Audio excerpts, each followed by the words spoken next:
Hello and welcome to Attacking Third. We are live on YouTube. We're back with some team by team previews. New Jersey, New York, Gotham FC, and Houston Dash are the two teams that we're going to chat about today. So make sure that you subscribe to us, like this video, drop your thoughts on these two teams in the chat. We want to hear all about them from you. Hello and welcome into Attacking Third. I'm Sandra, Herrera, lead writer for CBS Sports. Joined today, as always, by my colleague and co-host Lisa Roman, broadcaster and analyst for CBS Sports. On today's segment, we're going to chat all things New Jersey, New York, Gotham FC. We've got a big preview for you all. So before we get into everything, make sure you leave us a rating and review on your favorite podcast platform. We're also available on YouTube, so subscribe to us at youtube.com/attacking third and get all the NWSL specific content, previews, recaps, interviews, all right here with A3. The NWSL season starts on March 25th. It's coming up quick, and you can watch all the games on Paramount Plus. And we are doing a team preview for every single club, both a podcast and on YouTube. So make sure you tell your friends, you tell your family, you tell your mom's dog, you tell your cousins, cat, you tell your neighbors, your old neighbor that left, maybe the person who went away to college and you don't see them really much anymore. Tell everybody. Tell everybody that the NWSL is coming back. And that Sandra and Lisa are chatting about all the teams. How you doing, Lisa? I'm good this morning, Sandra. It's good to be here. I love hearing you list off random people that everyone should tell because, hey, tell everyone if you didn't get the gist yet. It's good. Good to be here. Ready for the weekend, to be honest. I'm going to put that out there. It's been a week. It has been a week, Oh, yes. but I'm ready to, I don't know, watch some college basketball this week. You're ready for some March Madness. You're actually not ready for things to slow down. You're ready for things to get even more I accelerated. What's know. wrong with you? I'm so excited about that, I'm not gonna lie, but yeah, we are jazzed about all these previews that we're doing. We're kinda cruising down the list. We're going at them a bit alphabetical, so, really excited to talk about Gotham this morning, kind of everything that these teams have in front of them. It's exciting, right? Doing all these previews really gets me excited for the year and everything that is to come because it is around the corner, March 25th on Paramount Plus. You know where you can find me that weekend, 24th or 25th and 26th. I will be parked on my couch watching all these games. I'm really excited about it because then we get to do, like, with the start of the season, of course, we get to do all these previews, but then you and I get to do game previews and game recaps. And that's something that I do really miss. I know. It's like part of you get so used to your routine after a while, and then you get Yeah. disrupted a little bit, and it's important to have an off season. We deserve an off season too. And yet we just go all year round chatting all things soccer. But you listen, you like it. We love it. Let's chat a little bit about New Jersey, New York, Gotham FC. And let's do a preview for them. Let's start with a little bit of an overview. Let's talk about how they navigated their offseason a bit. They're going to be led this year by new head coach Juan Carlos Amorós. It's his first year with the club. They hired him out of Houston. He was the interim head coach for the Dash, sort of around June, but got hired but didn't really join the team until really that second half stretch of the season. And the team had a really impressive run under his tenure there. 9 games undefeated out of the 12 games. And you know what? Gotham needed a coach of their own, and they said to take a look at this head coaching position. They also had an interim at the time, so no more Hugh Menzies, and they ended up settling in on Juan Carlos Amorós. So they also continue to go ahead and flesh out. The technical staff as well, because they also had to bid farewell to some assistants on the coaching staff. So they've got Jen Lawlor, Sean Harris, Akalakani, and they previously had ties to Amorós. They were with him while at Tottenham. So, you Right. get a new coach in, and they want to bring in some folks that have, they're familiar with it, that they worked with before. So curious to see where this coaching staff is going to take Gotham, because it can only be up, right? From here? Question mark? I don't know, because they finished in last place in 2022. 4-1-17, their overall record, Lisa. Oh god, it was really rough last year. Gotham broke some records and then not the records you wanna break. They had a 12-game losing streak, a 5-game scoreless streak. it was tough for them. I'm going to say on and off the pitch with coaching changes happening and understanding. I mean, after Scott Parkinson left in the middle of the season last year, essentially, and Hugh Menzies came in. Hugh Menzies did try to change some things up. I mean, former Jamaican women's national team coach, definitely had a lot of good experience, but it was always a temporary position for Menzies and for the players. And I think that's a really difficult position to put a team in at that point in the season when you know that this coach isn't going to be here next year. So it's you have a hard time digging and finding that motivation inside yourself as a player. I think that's something that Gotham struggled with last year, as well as like a slew of a million other issues that they went through. It was really tough. It was tough to watch. I know we got a lot of fans that joined us live on YouTube and listened to these episodes that were going to Gotham games at Red Bull Arena, and we'd try to talk about it here. And it was like, it's just, they can't string any passes together. It was rough. I mean, finishing last in the league, they can only go up from here. That's why maybe I posed the question too early. I don't know. We'll see. It was tough to watch, tough to cover at times, but I think something good that really came out of that was a lot of the player perspective as well. They never really seemed too low or too out of it in terms of their morale and what we heard coming out of post games or things like that. So we were really curious how this franchise was going to navigate their off season. You know, who were they going to retain, you know, from that very long 2022 season? Who were they going to go out and get? How were they going to, operate within the draft when that came up? Because heading into the offseason, Houston had, or excuse me, North Carolina, or oh my God, Jesus, Gotham. let's try this again. Gotham FC had the number 1 pick going into the draft. And we were like, who are they going to take? That is a very valuable selection.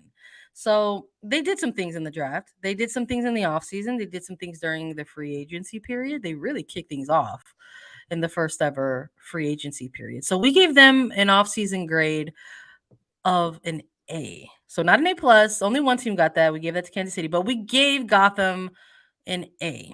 So let's talk a little bit about how they navigated the offseason. They made some additions. They got some important pieces, I think, for this team in 2023. Probably the biggest of those is the addition of Lynn Williams in a trade with Kansas City Current. This was one of a billion trades that Gotham participated in on draft week, let's just say, because some of the moves that they made before draft day kind of set them up to put the wheels in motion to acquire a Lynn Williams, to essentially still make selections in the first round. Like that they went out and got a Lynn Williams on a big draft day trade, like that they went out and got a Yasmin Ryan in the draft week trade. I like that they made a little bit of noise in free agency with Kelly O'Hara.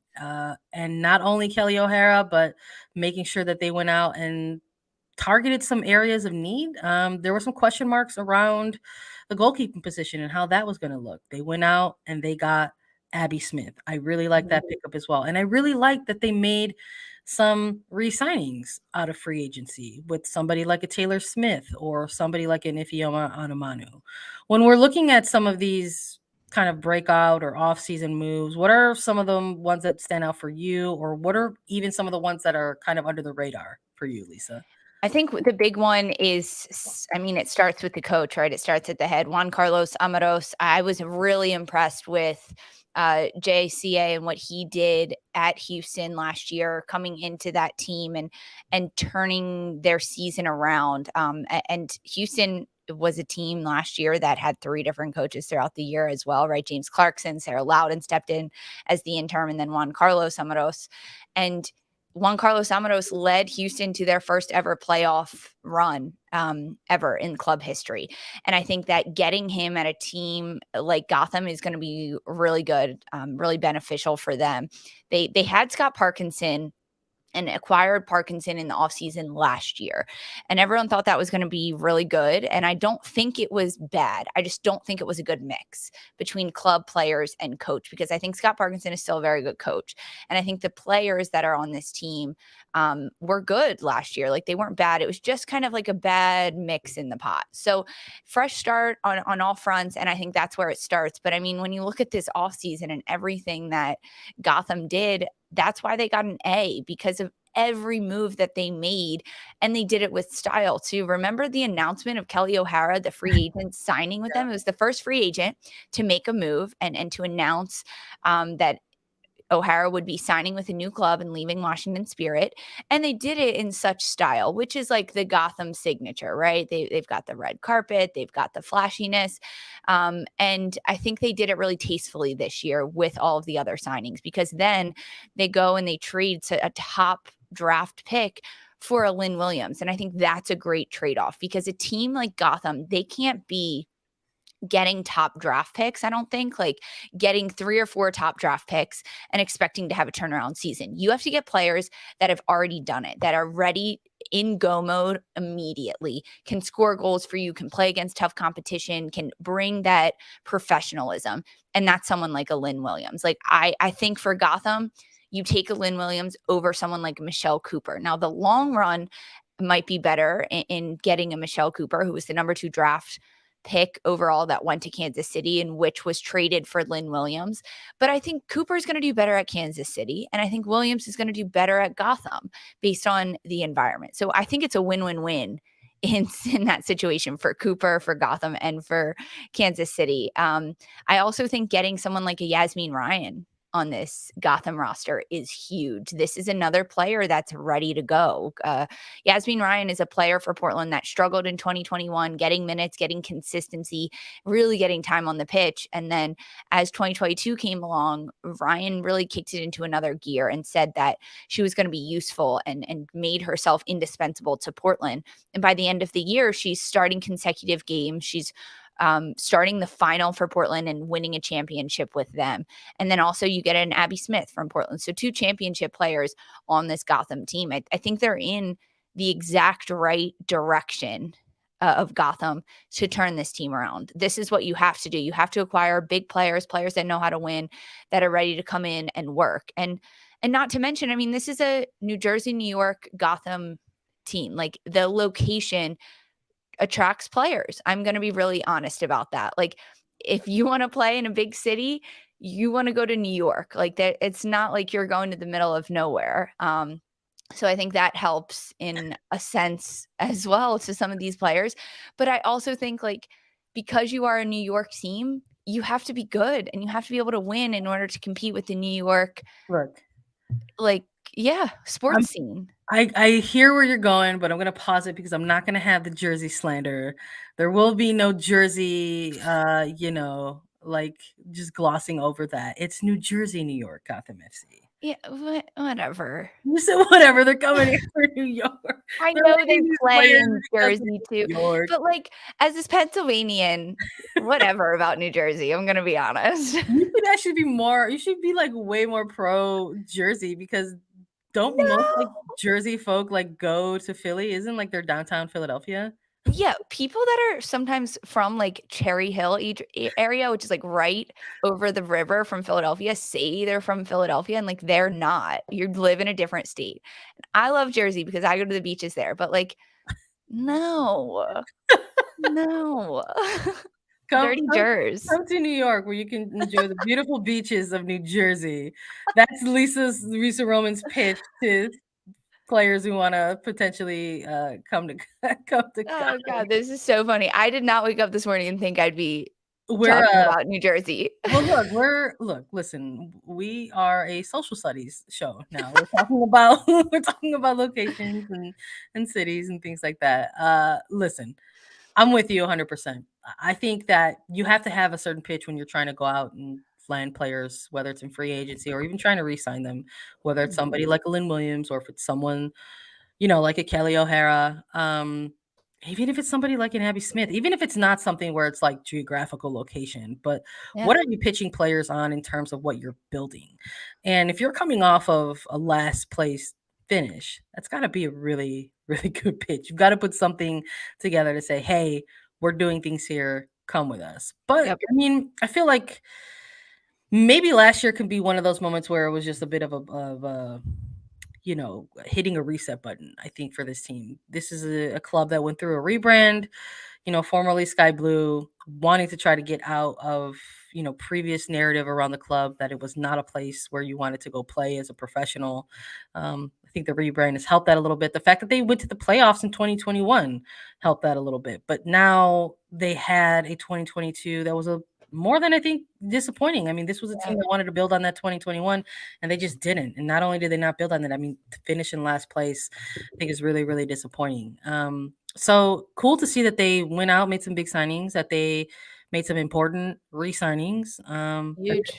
That they navigate. They had a very active draft day. Whether it was making the multi-team trade before draft day, and then still shifting their pieces around to walk away with a top first round pick, right? So selecting Jenna Neishwanger out of FSU at number 4, and then still getting someone like Ileana Hawking out of Arizona State. These are young players that maybe they can get in there and try to see who can make an impact. But I mean, with the gains, there are some losses, and when you're looking at Gotham's offseason, it's maybe not so much as it is players, but in terms of just looking at things as a whole, it's coaches and it's players, so it's staff and players. So they had the retirement of Ashton Harris, and that was an immediate need that they needed to go ahead and try to address, and they did that by, I think, getting somebody like Abby Smith.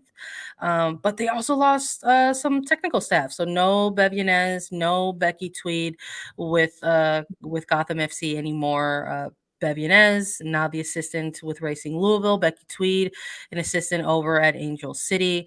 And when we saw some early off-season moves for this New Jersey, New York side, we saw a lot of staples of this team actually bid farewell. Gotham literally was like, "Hey, thank you for your service. We're going to be moving different directions." And that included players like a Dummy Richardson. That included players like a Nicole Baxter, somebody like a Jennifer Cujo.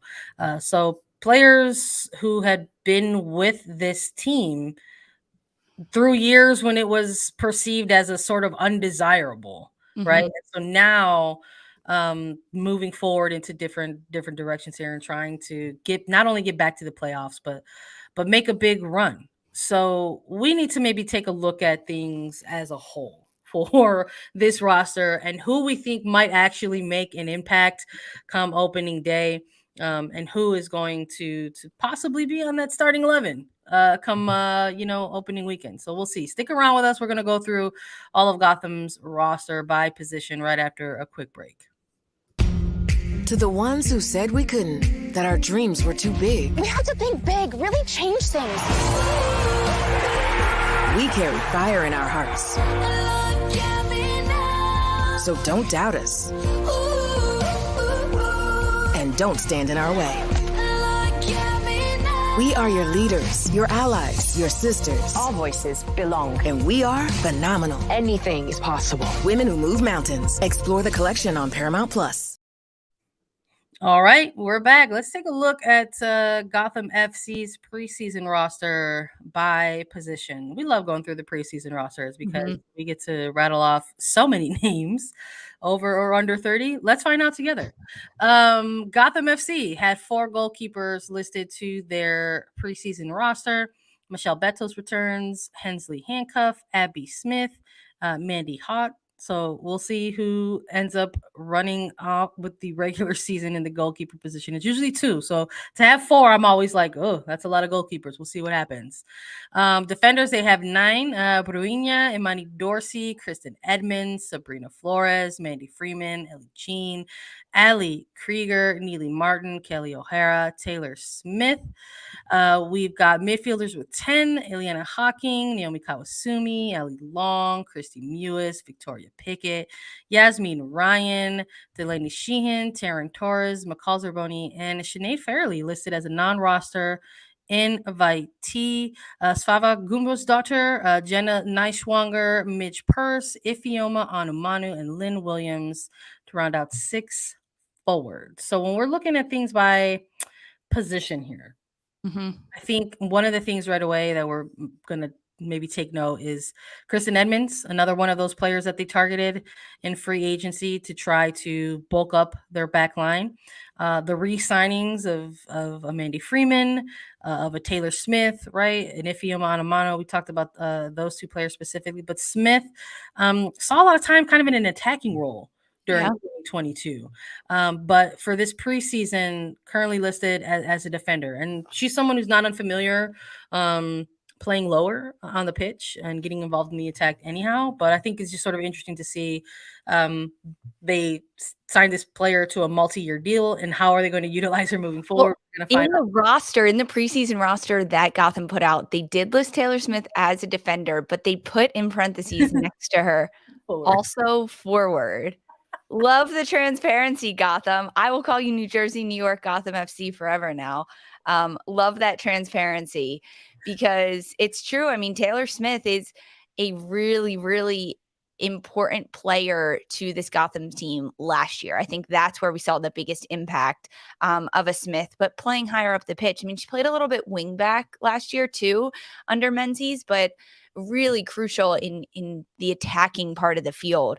But you also look, they've got 9 defenders on their roster, so they don't really need Smith as a defender like at this point, especially because they got a couple other players thrown in there. I mean, Neely Martin coming over from Racing Louisville. Kelly O'Hara is going to be a big impact player. I mean, getting significant minutes, barring any injury from an O'Hara. That's what I expect to see kind of across this back line and how things roll out. Now, Gotham has played, as most teams, a couple of preseason friendlies already. They actually have one now, or like this morning, against Chicago Red Stars. So it closed door. They're hard to see, but Gotham Social does a great job of letting us know who's starting, who's playing, who's doing things. And Allie Long started in Gotham's first preseason match against Florida State. And Allie Long is a player that we did not see last year. New mom, Allie, gave birth to twins last year, and it's very exciting to see a player like Long not only return to the preseason roster, but get a start in their first preseason match. I think that is telling. As much as I haven't seen her play yet, haven't seen Long train yet, but I think that says a lot about where she is as a player and where Juan Carlos Amorós sees her as a position on this field. But you also look at this midfield. I think that the midfield is probably the strongest part of this team for Gotham right now, because you have someone like a Christy Mewis, a Victoria Pickett, a Yasmin Ryan, all 3 added players that either came with the team last year or are new this year getting into the mix. We saw time from Allie Long. There's also a McCall Zerboni who is on this team and has been in this midfield for a very long time. She re-signed with Gotham this year. It's looking pretty good. You've got a Kawasumi in the middle as well that can stretch and play a little bit higher. That's what excites me really about this Gotham team and being under Juan Carlos Amorós, that we could see some player rotation and formation shifts. I'm not sure what we're going to see. I mean, with Hugh Menzies last year, we saw Ali Krieger in the 6 at the end of the year. Remember that? Yes, I do. I don't think we're going to see that again this year.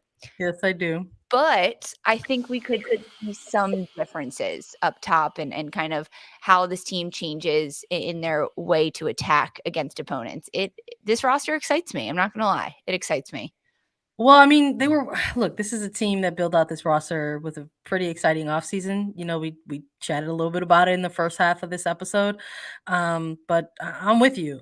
Look, I think when you come off of a last place season like this team is coming off of, and you make the moves that you make, that this is the honeymoon phase, right? It's like, this is the time where you're like, anything can happen. It literally is like, we can only go up from here, right? Because we're literally at the bottom at this point, coming off of that last place. 4 wins, only 4 wins last year for Gotham. If they get 5, it's better. An improvement.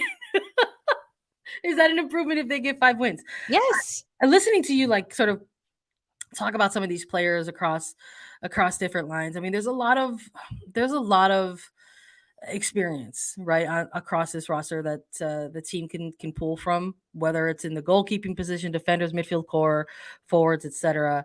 You know, is this a team? I'm looking at this Gotham team though, and I'm wondering, is there room? Is there room on this team as it's currently constructed for for a young player to come in and have an impact. Because they've got a couple young players on here that maybe we could take a look at and say, here's a young prospect to keep an eye on for Gotham. And I think we're going to both go with Jenna Neiswanger here. Yeah.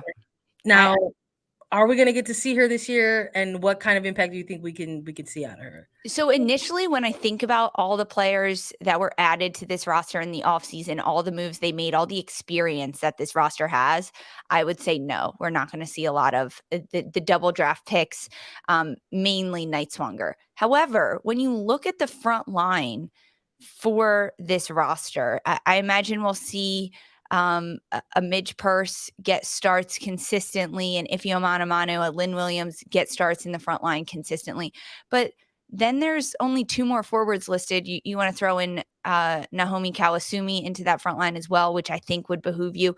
So then there's 3 forwards that could come in off the bench or also play that role. And because of that, I think we could see a Jenna Neiswanger. It's also a World Cup year, which we will talk about and get into all the internationals. But I think that's when we'll see a Jenna Neiswanger, number 4 draft pick for Gotham, out of FSU, a really great prospect this year, not only for Gotham, but in the NWSL. This is a really big draft pick for them.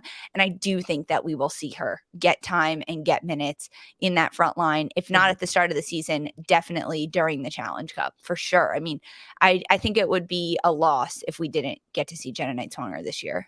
Yeah, I don't know if this is a player that we're going to see on opening weekend starting 11 for Gotham, but I'm with you 100% that in this type of year where we're in the middle of a cycle, the World Cup is going to happen. Gotham is one of many teams that is possibly going to miss an extended amount of players. That during those midweek matches that come up, in a Challenge Cup series, like maybe Neiswanger is someone that you slot in and give some time to. But we're going to have to wait and see, because going through this, again, we're looking at a lot of veteran type of players who have spent a lot of time in the league on Gotham's roster. So, I mean, who is that one veteran that they might pull from, that they might lean on a little bit more in 2023, especially in the midst of a World Cup year where they might, miss a number of players on different international rosters. And there's many for us to look at here and many for us to choose and select from. But even some of the experienced veterans on this team are entering their first season with Gotham. So that's why we're going with Naomi Kawasumi, because this is, the Japanese international is someone who's been with this team for some time now and really started to, I think, kind of show that she was that experienced veteran that the team can kind of pull from in late stages of 2022. It's tough to have that consistent, like, it's not as bad as it seems type of mentality that we could keep building out of this and push forward. And I think Naomi Kawasumi was a pretty big part of that. I think we saw her coming off the bench. We saw her starting games. We saw her, impact, the games. Massive, yeah. Kind of like, I just am thinking of like some of these performances that she put in and the shifts that she gave to Gotham last year. And I just feel like this is going to be another season where they need that from her. And this is definitely a veteran player in the global game of soccer in the NWSL. She spent a lot of time in Seattle, and she's been with this Gotham team since 2019. And I think that we've seen the maturity and evolution of Kawasumi's game over the last several years as she has really taken on that veteran role on this Gotham team in particular, right? Throughout stretches of last year, she would play higher up the pitch, and she became this very calming presence for Gotham when they would be able to connect from their backlines to their forwards, connecting through the midfield. It was because of the glue that Kawasumi provided for this team. Now I think they can build on that, right? Because she's been with this team, she can really bridge the gap between last year and the positive pieces that Gotham had in 2022 to the new pieces they're bringing in, whether it's an Herrera, a Lynn Williams up top, a Jenna Neiswanger, who's the draft pick coming in, to also an Allie Long, who didn't play at all last year in the midfield. I think Kawasumi is really going to be the player that everyone leans on, from Juan Carlos Amorós to the draftees in the locker room, because Kawasumi is that really, really calming presence that can dictate the tempo of a game and really control everything. And she hasn't been playing internationally for a bit. So they've got her all year. She's not going anywhere, which I think is a huge bonus for Juan Carlos Amorós and for this Gotham team and for Kawasumi. So she can really pick up consistency. No, absolutely. I mean, we just covered this Japan's national team during the She Believes Cup, and there's a couple of veteran players who play in the NWSL who have not been with the national team for quite some time. And we've heard from Yuki Nagasato, and we've heard from Naomi Kawasumi about the lack of attention, support, promotion of their women's national team. Kawasumi was out there like live tweeting games because there was nothing around, no promotion on socials around the team and their performances. So I'm looking at that and sort of seeing that she take some of that energy into this regular season with the team. In a sense, people might not interpret that as being vocal, but I do. I think if you're, trying to utilize your platform to draw attention or bring awareness, I think that's a method. That's a way of being vocal. And I hope that she sort of carries that with this team in 2023. So I'm excited to see her be one of those experienced veterans that this team kind of rallies around and with, because we said she's probably still going to be here during this World Cup cycle. So there's no final rosters out there right now. It's still it's still open for interpretation. So for Gotham, they could really miss out anywhere from as low as probably like 3 players to potentially as high as 6 players. Let's take a look at some players who may be absent during the World Cup stretch. Bruinhas won with Brazil, Kelly Herrera, Mitch Purse, Lynn Williams, and Christy Mewis with the United States women's national team, and Ifeoma Onumonu with Nigeria. These are all players who may not be available for Gotham during some pretty long stretches of time this season. And starting caliber players, in my opinion. Definitely starting caliber. And again, there are definitely some locks on this list for their respective national teams, but there are also some that are maybe a little bit more up in the air. But either way, we wanted to add them to kind of showcase how many players could be missing, which does open the door for players like a Jenna Knightswanger to get more time. I also think it's going to be really important for Gotham, because of these international players we're spotlighting. I'm specifically looking at Lynn Williams, Christy Mewis, and Ifeoma Onumonu, those attacking-minded players, that they get off on a really fast, quick front foot with Gotham to start this year, because that'll also translate to their national teams, right? I mean, especially when you look at someone like Lynn Williams or Christy Mewis. I mean, Lynn Williams just getting back in the U.S. national team pool at this point. Vlatko Ananovsky, U.S. head coach, is going to be watching these club games, and I think it'll only help a Williams and Mewis, Ifeoma Onumonu with Nigeria to start fast, score a lot of goals. And I think that's the energy that Juan Carlos Amorós needs to give off for this Gotham team to start this season. While you have all these attacking players, use them as best as you can. I think someone like a Midge Purse might be on the bubble of going to the World Cup at this point. I mean, that's another conversation for another day, but we saw how that benefited Purse when she didn't get called in before. And I think that if anything were to happen, I mean, I think if she wants to go to the World Cup, right, I think that would be great for her. But if something happens that she doesn't, can she channel all that energy with her club team and with Gotham the same way that she did a few years ago in that same type of position? Because that's another reason why we highlight these players, even though they might not be going to the World Cup. If they don't make that roster, you have to keep watching them to see how they respond to that and how that changes, because, hey, they could get called back up at any single moment. Yeah, we saw, Mitch Purse sort of elevate her play and her profile a bit with Gotham. She's pissed off. When she didn't go to the Olympics, she went on an incredible tear. And I mean, to the point where, unfortunately, she suffered an injury and she was out for a stretch of time with them in 2021. But a large part of why they made the playoffs was because of how they looked on the pitch with a Midge Purse. Yep. I think the stat was wild with how they were performing with her on the pitch versus when she wasn't on the pitch. And it's going to be an interesting storyline to follow for this team in 2023 because they're kind of back in that scenario. Maybe this is a little bit of deja vu for some folks who follow Gotham because this is they're back to where they were in 2021, and it's can they get back to the playoffs? That is our biggest burning question for Gotham FC.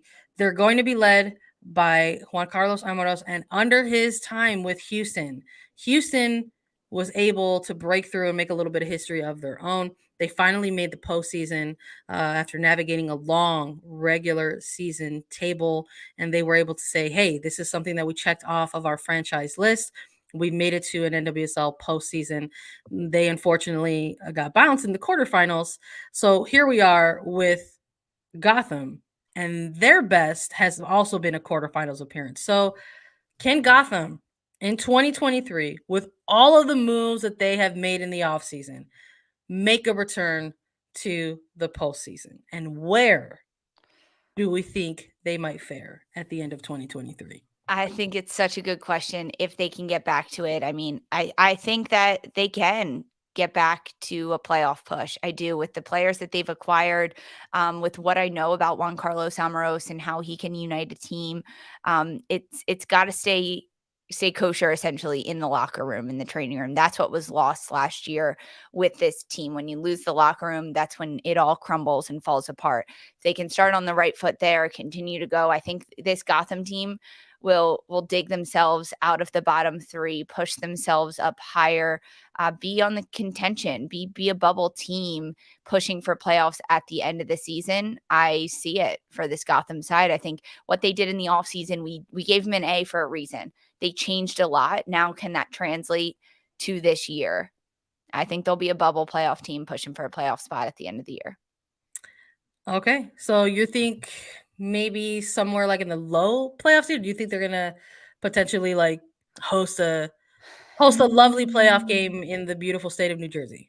Yeah, no, I don't think they'll be hosting in New Jersey, which is where they play. Harrison, New Jersey, same as the New York Red Bulls. These teams are actually in Jersey the whole time.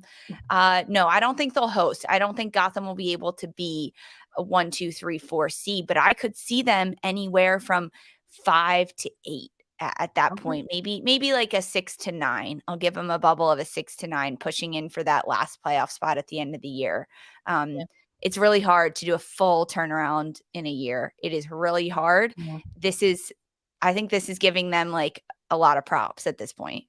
Yeah, I mean, look, it's one thing to be a winner in an off season, and then it's another thing to be a winner in the regular season. But I'm with you. I like the moves that they made so much that I think, including from top to bottom, whether it's the head coach through the roster, that there's a possibility that they can go ahead and make a run. I think a lot of it is going to depend on how much this team buys into the head coach and the coaching staff's position and tactics. We literally saw how that was ultimately their demise in 2022. We just didn't really see the translation, between coaching staff and personnel on the pitch to the tactics to try to get them through a better position in 2022. So is that going to happen for this team in 2023? And I'm eager to see it because that's not only is that a tall ask in general, but that's a tall ask of veterans. Yeah, but I also playing in this league for a long time. I agree completely. It is really hard to do that, but because there's so many new faces, it's not and veterans that are new coming into this, right? Like Lynn Williams coming in as a veteran, Kelly O'Hara. I think because of those veterans, they're also coming into a new system where they don't know. Yes, they have the experience of a veteran, but it's not like they've been with the same club and now it's a new coach. How are they gonna know we got to stick to our system? Like, honestly, I think it could really work this year because there is newness across the board. It's starting a new chapter and a new page in that book. And when we do these projected finishes of 2023, you have to remember that Gotham is not inside a bubble. They're not competing against themselves every day. They're not competing against Florida State University every day. They're competing against other teams in the NWSL. And I know we've only previewed a couple of them so far, but you have to remember Portland Thorns and their roster, how much it really hasn't changed from last year, and Kansas City, what they've acquired. So yes, all of the work that Gotham has done has turned them around, but I still put them on the bubble of like a 6 to 8, 6 to 9 team at the end of the year. I'm with you. No counter argument from me. We've got more teams to get through, though. If you're joining us live, you get a 2-for-1 today. So make sure you stick with us. We're going to continue our team-by-team previews with Houston Dash right after a quick break. March Madness is almost here. Who's in? Who's out? The answers are revealed on the March Madness Selection Show, March 12th on CBS.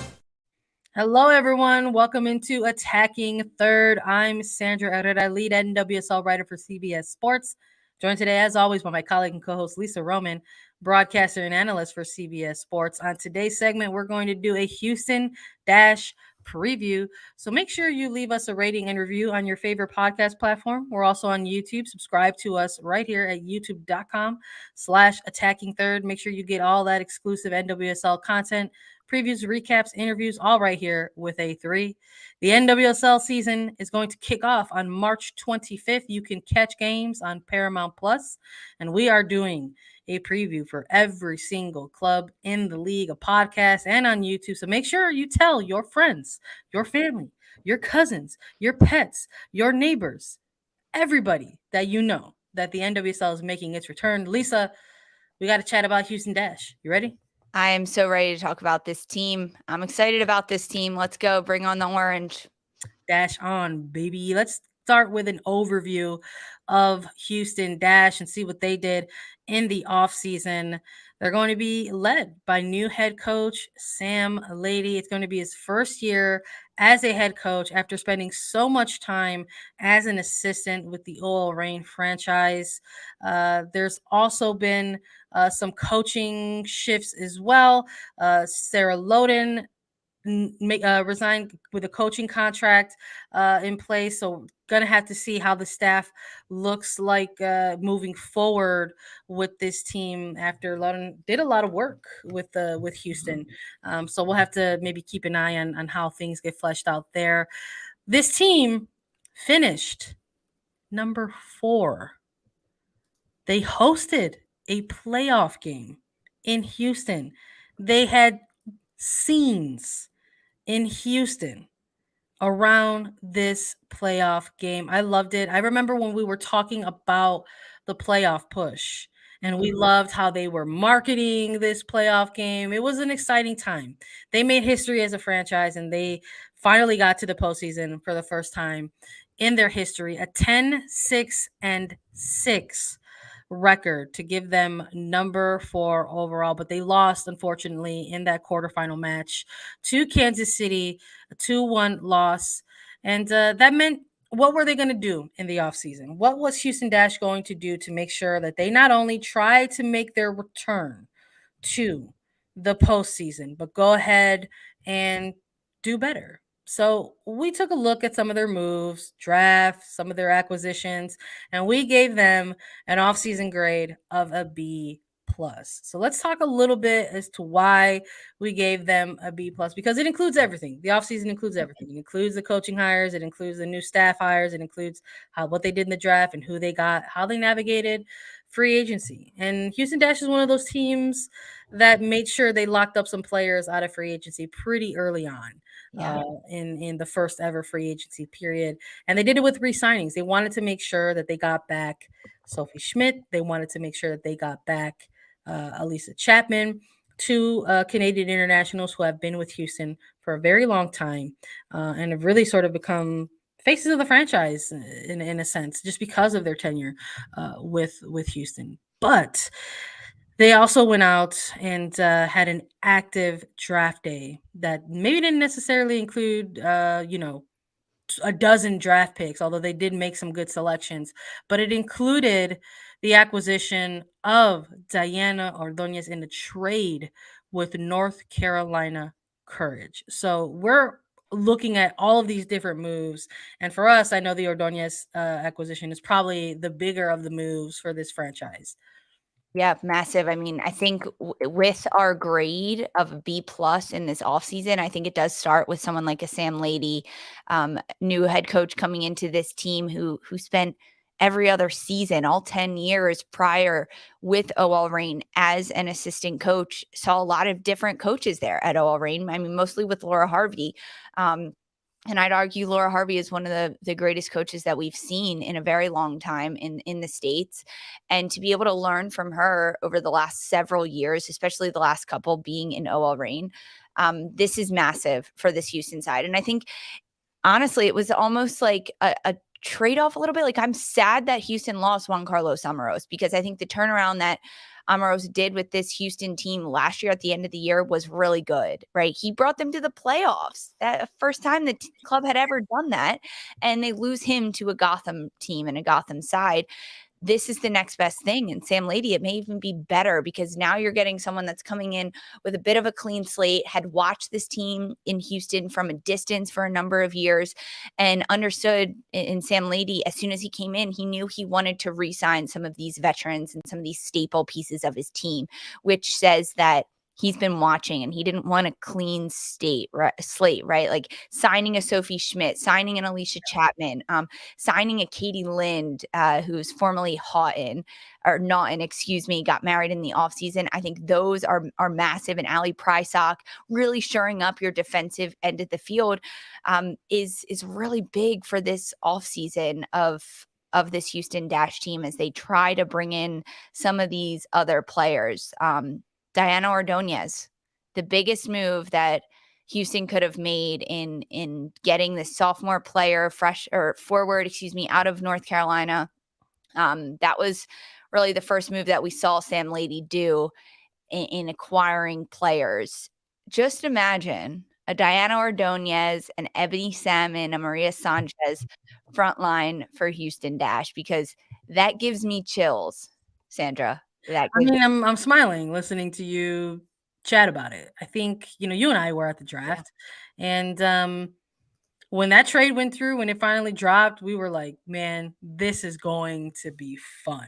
Houston is going to stay a fun team, because they were a fun team to watch last year, with Sanchez and Prince and Ebony Salmon, who came into the mix in the second half of the season. So similar energy. We were just really, really excited to in terms of what this could mean for the Dash moving forward. And that was, in the middle of the draft. So they also made draft picks. They drafted Sophie Hurst out of Harvard at number 20, Jalissa Harris at 22, Lindsey Jennings out of Louisiana State University, and Madeline DeSino from UCLA.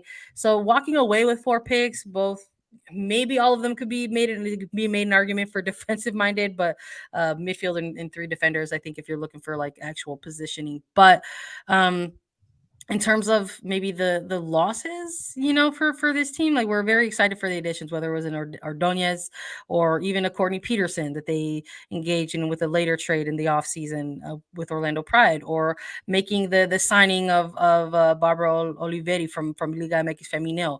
And this trend of like trying to make sure that they get local players kind of back in the mix, Olivieri is someone from Kent, I believe. Ordonez is really excited to be back home. I mean, that was part of the push for a trade, to try to return to her hometown and home state and be able to play in front of family and friends. Making the acquisition for Havana Salon, getting some more midfield depth for this team, because there might be some players missing during the World Cup. We've been talking about that in all of the previews, but it's not just going to be that World Cup stretch that they have to deal with. I mean, they're going to deal with having lost some players out of preseason and out of the offseason. They've already waived Julia Ashley and their defensive line. They waived Brie Vasali, who is now playing overseas with Brighton and Hove. Lindsay Harris no longer with the team. Midfielder Tierney Wiltshire is no longer with the team.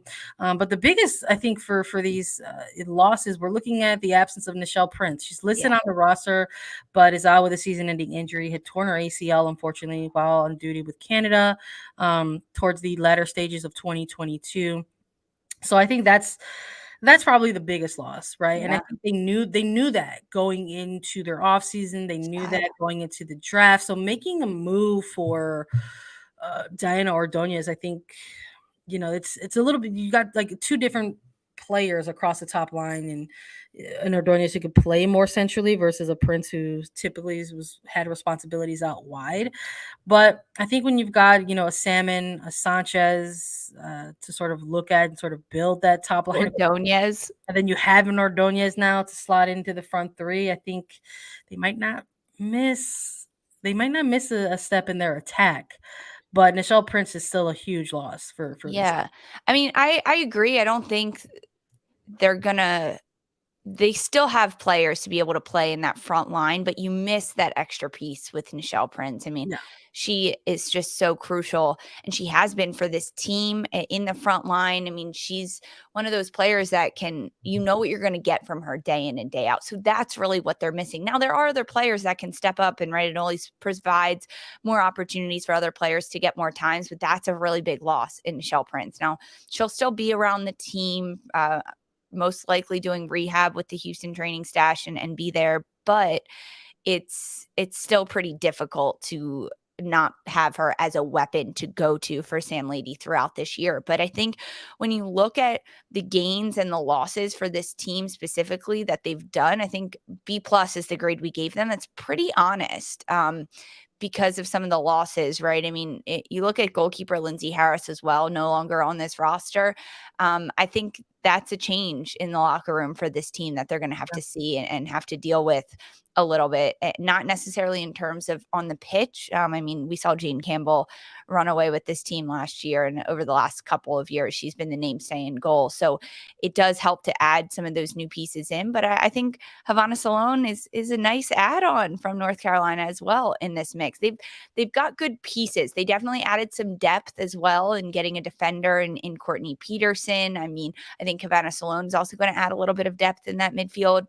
And then all of the draft picks that Houston came out of the draft with. I'm excited about that. Jalissa Harris, that's a big get out of South Carolina, a defender that can also add depth. I think that's where you really have to look at, because now they've got a lot of defenders on this roster and a lot of defenders that have been there consistently. And I know we're going to talk about that, but I think when you lose so many different players when you gain so many players in your attacking end, you sometimes just get so excited about that, but you don't realize that you're going to have X amount of players sitting on the bench on the defensive end, and who's going to rotate in for those forwards up top, because we usually don't see that much rotation on the defensive side of things.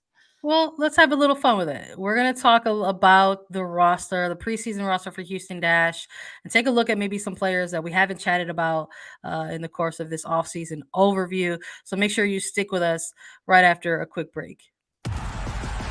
Welcome to the UEFA Europa League on Paramount Plus. What a night! Your home for more ultra-competitive, world-class soccer, where Europe's elite and soccer's Cinderellas pump out that one-of-a-kind white-knuckle excitement that grows with every cut, every cross, and each and every goal! The UEFA Europa League. Stream every match live exclusively on Paramount Plus.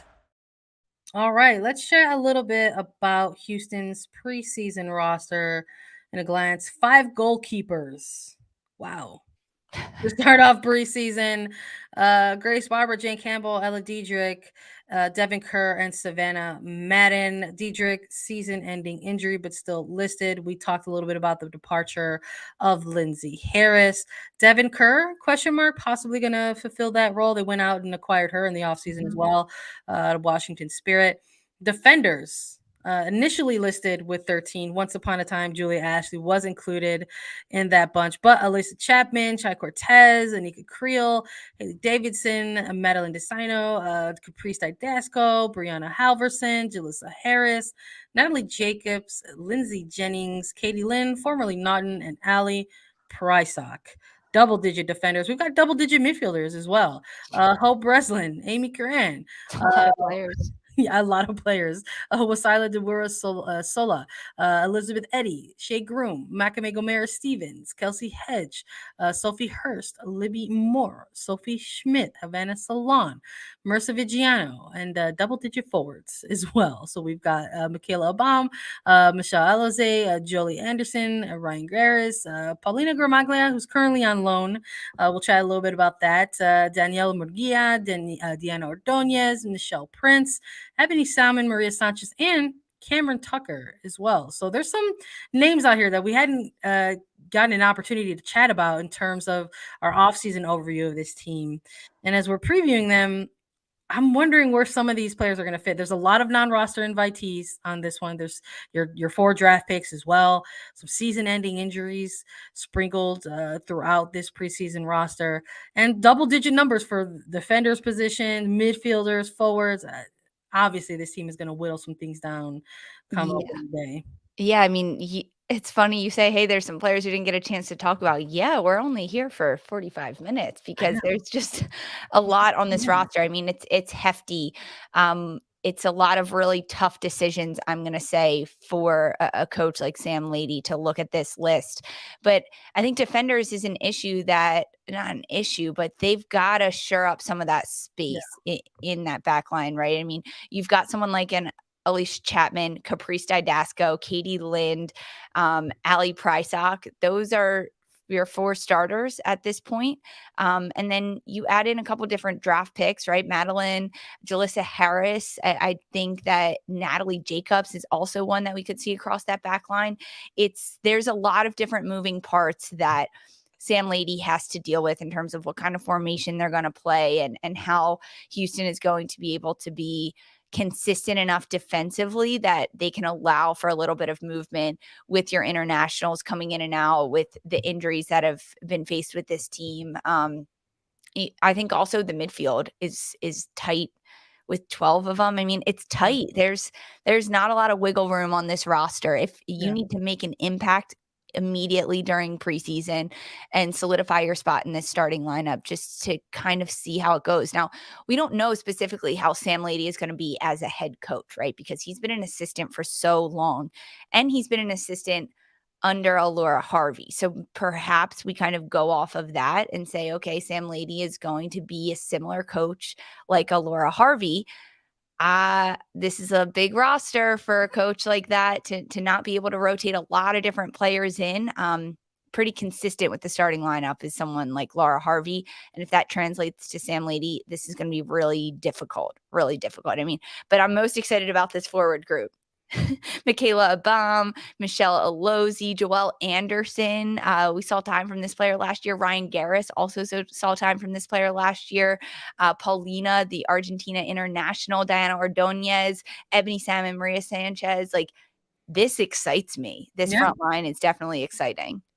Yeah, I'm curious. I think you make a great point about what we're going to see when it comes to Sam Laity and how he's going to sort of nail down an ideal starting 11. I think back to when he had to take over in the very brief interim with OL Reign as they fired Farid Ben-Sidi and had plans to bring back Laura Harvey after her time with the United States Women's National Team in the Tokyo Games.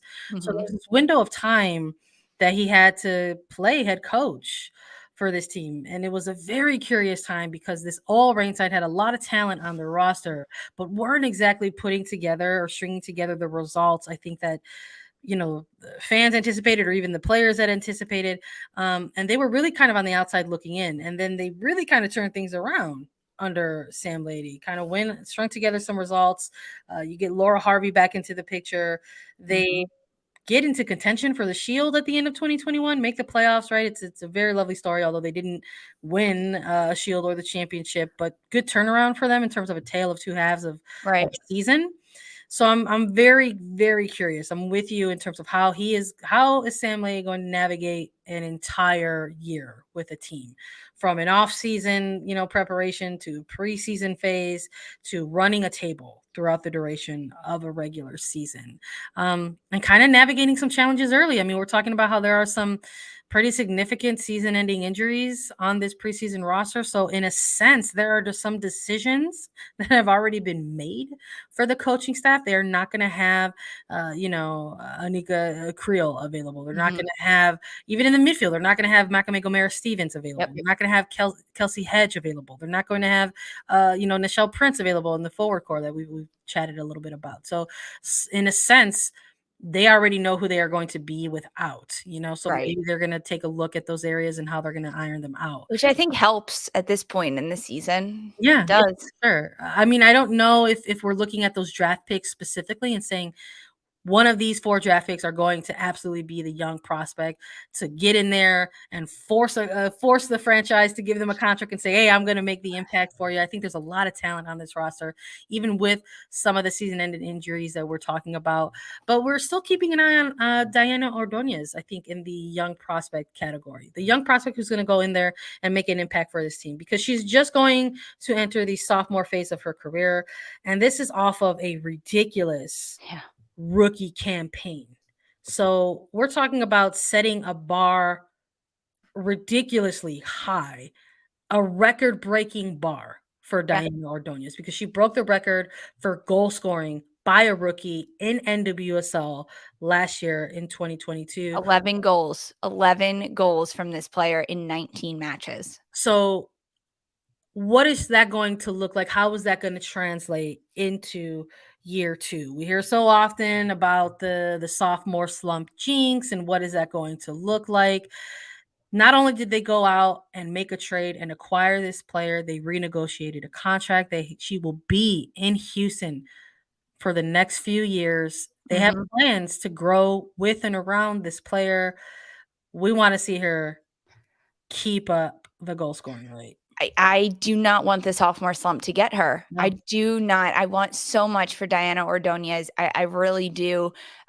This is also a roster and a team in which, despite all of the internationals they have, Mexico is, not going to the World Cup. And because of that, it allows for a relationship between someone like a Diana Ordonez and Maria Sanchez to really, really flourish. Oh, yeah. And I think that chemistry is going to be so crucial for this Houston side. I mean, Diana Ordonez is such a skilled player in that she can do so much of it herself, right? Getting into the box. But if you can get someone in the wings, in the flanks, sending crosses into the box, we saw Diana Ordonez getting up aerial presence, scoring header after header for North Carolina last year. And you know who crosses the ball? One of the best in the entire league? Maria Sanchez. Hello, I'm so excited about this. And I really just want so much for Diana Ordonez. I think that maybe she won't get that sophomore slump because she's at a new team, a new club. She's home, right? This is now Diana Ordonez's home. When North Carolina played in Houston last year, there was like a whole section for Ordonez. I think being under a Sam Laity is also going to help someone like an Ordonez. I want so much for this player. I really do. I really do. I think that this could be the year of Diana Ordonez if she makes it her year. Well, I mean, look, the World Cup cycle will definitely provide some opportunities and some different looks for players over the course of the regular season. But that's why we also need to take a look at an experienced veteran that this team might pull from. And Houston Dash is a roster that has a number of veterans that they could sort of look to and kind of pull as an example, both on and off the pitch. I believe in our previous in last year's preview for Houston Dash, I think we went with Sophie Schmidt, right? This is someone who's been with the team a long time. So we were sort of looking at different areas, and we really think that responsibility is going to lie on somebody like a Katie Lind, formerly Katie Naughton, got married in the offseason. This is someone who has captained the team at times, and was an iron woman for them, playing every single minute. This is a player who is, once they went ahead and acquired her in the trade, has really just sort of elevated her profile in terms of her importance to this team. And I think for a little while there, this club was trying to figure out how they were going to get Katie Lind a stable and consistent center back partner, and they went out and they offered, they re-signed Ali Prysock to an extended contract as well. So there's some things working here in Houston's favor when it comes to this back line, and one of those things I think is absolutely leadership from Katie Lind. I agree. I think the team's going to have to lean on her also in conjunction with a Jane Campbell in net. But I think it's going to be a great year for Katie Lind. I mean, she's been so consistent over the last couple of years, Lind. She really, really has. And with a lot of different moving parts in front of her coming in and out for the World Cup, which we're going to talk about, I think it's going to be crucial for Lind this year to solidify her spot, right? Even along the back line, if the roster right now has 13 or 12 defenders listed at this point. And if Naughton's the one consistent in the back line, I don't think she will. I think there'll be a few other consistencies. She has to be the one that really holds all the glue together. I'm excited for Lind in this year. I mean, she went on that playoff run with the team last year. There's just like a lot of different pieces that lead Lind to be one of the most experienced veterans on this team that's going to lead them. Let's take a look at some players who may be absent during the World Cup stretch, which is why they're going to have to rely on somebody like a Caitlin.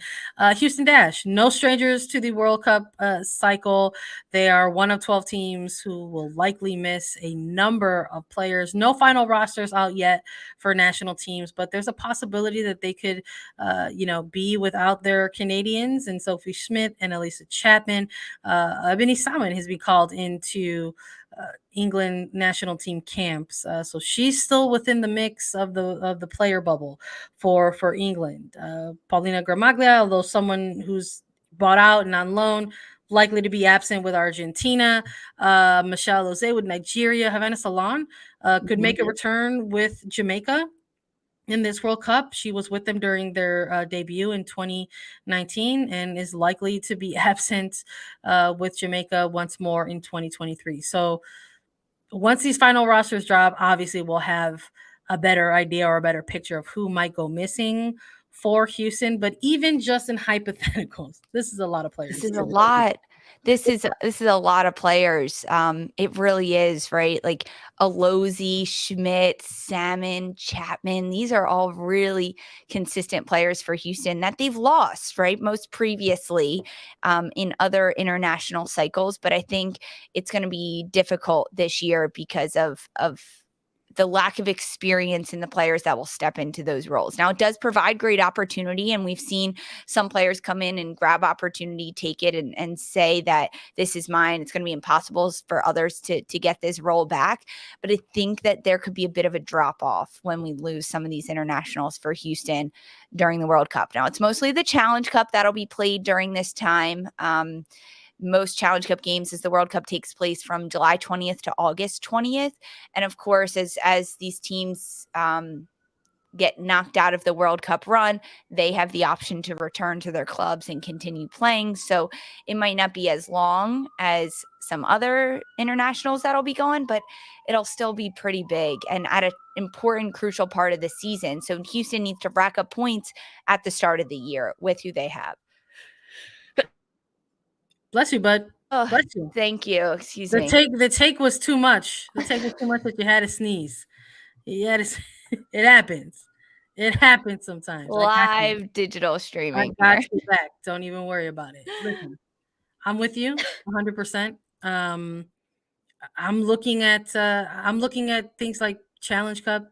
Yeah. I'm looking at things through like those stretches of time where maybe we will see some players who are likely to not get time, whether they're those draft picks or even just those depth players, get some time during those Challenge Cup moments. We're looking at, young player to make an impact or veteran player to draw from in terms of their experience and lean on. But I think number of players will likely fill those type of roles as well. You can look across the roster and see that. I mean, Mhm. Vigiano is a player that we haven't talked about too much on this preview, and she is someone likely to have to step up a little Right. bit in this 2023 season, especially in that midfield. That's going to be missing people. I Maybe think Elizabeth Eddy too, you could throw her into that mix. We could I see think you her can get include her there as well. Yeah, another one of those players who's been around for a long time.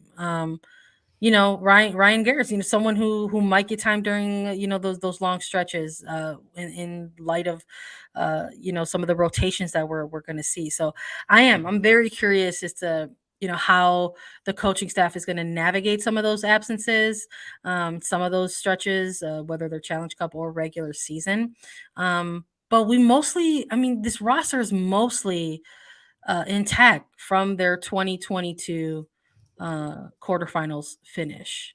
And we like the moves that they made in the offseason to try and boost their chances to go a little further. So I think that's the biggest question around this team going into 2023. It's not can they get to the postseason? We know that they can, but can they get there and go on a run? Can they win a postseason playoff match? And maybe that alludes to our projected finish for them in 2023. And I think it's safe to say we both agree that this is going to be a playoff team in 2023. Yeah, this is for sure going to be a playoff team. You don't look at everything they did last year and how little has changed on the roster, how much they've gained. Literally, in a Diana Ordonez, one player can add so much. It's a winning coach coming into the program in Sam Laity. They will make it back to the playoffs. I'm for sure about that. 4 to 7, right? I'll give them that 7 range, pushing for it at the end.